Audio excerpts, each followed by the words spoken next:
Hello everyone, welcome back to another episode of r/PettyRevenge. In today's episode. Well, if I'm an idiot, you can have someone else do your order. Can't be bothered to put the garbage in a can in winter. Can't get out of your door without tripping over your garbage. Steal my booze. I'll send the cops and apartment management after you. Embarrassingly cheap boss tries to rip off a customer, gets blocked by me, the underpaid employee. Before we get started, make sure to subscribe so you will never miss a video. So let's get started. Well, if I'm an idiot, you can have someone else do your order. I work dispensing in Walmart. Pretty whatever job aside from the occasional asshole. Today a guy came up to me into my dispensing area while I was prepping an order, and since my other associates was on break I needed to do it quickly. All I did was literally told this guy just to move his cart back like not even 5 feet. I literally told him like 7 times just to move back, and that was literally all. Out of nowhere this guy just calls me an idiot, so I go and dispense the order I was doing with a smile because I was about to be very petty. When I got back, the cart was magically where I wanted it to be. That didn't change what I was gonna do though. He asked if I was gonna take his order, to which I said, if I'm such an idiot, have someone else do your order, knowing full well the other employee wasn't coming back for at least 45 minutes. So off to customer service he went and came back with a CSM after 20 minutes. CSM asks if I'm the only one here right now. I say yes. CSM asks if anyone can do the order, I say I don't know. CSM goes and gets 2 managers somehow, and they spend like literally 30 more minutes finding someone to find this guy's order. From what I overheard, the guy at the back was having trouble finding his order, so that probably got him even more heated. After almost an hour he finally gets his order, and it's like a blender or some *T lol. He literally would have had to wait a maximum of 10 minutes if he had just been kind to me. I was honestly really surprised no manager talked to me after the fact. Or maybe they're just working on firing me right now. Either way, I was proud of myself for finally standing up for myself and not just letting customer walk all over me. Can't be bothered to put the garbage in a can in winter. Can't get out of your door without tripping over your garbage. I once lived in an upstairs/downstairs duplex on the 2nd floor. My downstairs neighbors couldn't manage to get their garbage in the can in winter, even though I moved the outside cans up near the doors and kept the access to them clear. Left garbage bags, including paper ones, sitting in the snow. Kitchen waste, bathroom waste from a young female, you get the picture. The first spring, I cleaned up the resulting mess once the snow melted, and asked them not to do that, for the umpteenth time. Bad response. Surprising no one, they did the same the next winter. Until I started moving their bags back outside their kitchen door every time they did it.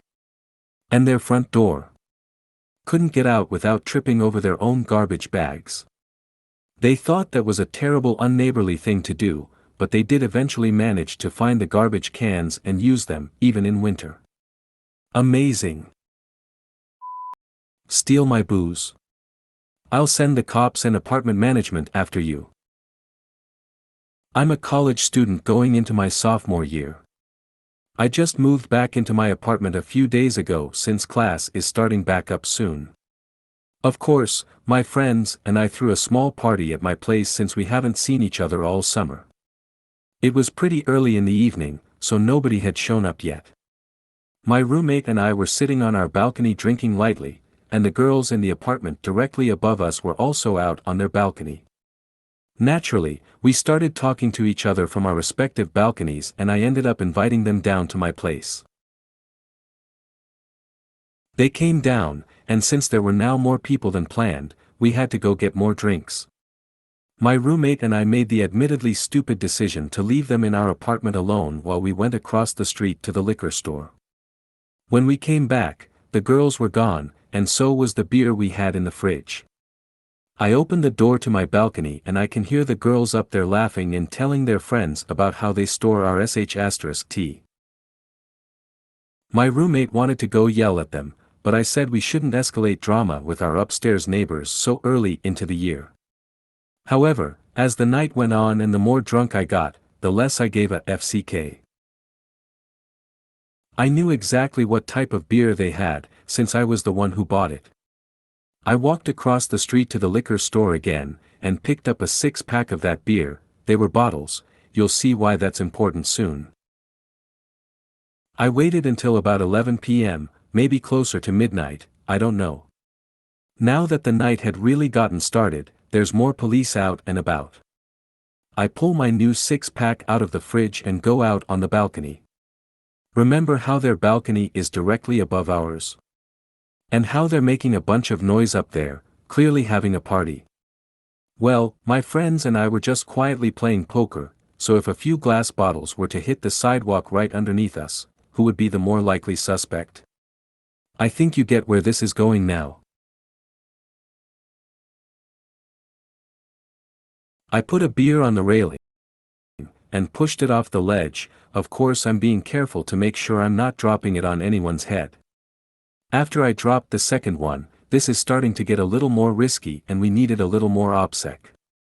My roommate went outside, crossed the street, and every few minutes called me when it was safe to drop another bottle, nobody walking underneath, nobody staring up at us, and no cop cars around. I couldn't drop just one bottle, because that could just be seen as a simple accident not warranting much of a response. But 6 glass bottles, minutes apart. Someone must be up to some hilarious party tricks. I went down to the front desk of my apartment to report the girls above us for dropping the bottles off of their balcony. The cops ended up coming and gave out a bunch of tickets to them for underage drinking. I know this because I was eavesdropping on their conversations from down below. Their whining and crying and cursing was music to my drunk-ass ears. Best part is they still have no idea it was me. Embarrassingly cheap boss tries to rip off a customer, gets blocked by me, the underpaid employee.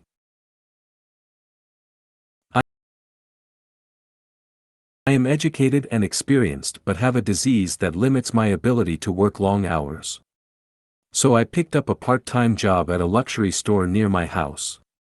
We deal in higher priced items, $20,000 to $3,000, and occasionally buy or consign items. It's important to note I used to have my own business in this field, so I know a bit about the industry. Now when I was hired, I accepted appallingly low pay, less than working at a gas station, because I thought it would be fun and low hours. My bad. The owner is so freaking cheap. They make us reuse garbage bags and I have seen them make decisions that are ethically questionable, and I just can't stand by and let someone get ripped off. It's also important to note that the owner thinks they are the smartest person in the room, so I am clearly stupid in their estimation. Cue petty revenge. We had a customer come in with their relative's highly expensive couture item. They wanted a price for us to purchase it. Mind you, the item was worth about $25,000. But we were only offering them less than 1/10 of the value. I did not want to see someone get ripped off, so cue petty revenge for 1, being underpaid, and 2, being required to reuse garbage bags, and 3, having to work more hours than I had agreed to. Owner offers a horrible deal. Meanwhile I'm gushing on about how that item must be worth a darn fortune and how it's a branded item. How fortunate she was to own something so exquisite. The owner tries to talk down my exclamations. I, acting like an airhead, blathered on and on about how I think they should get it appraised and how magnificent it is.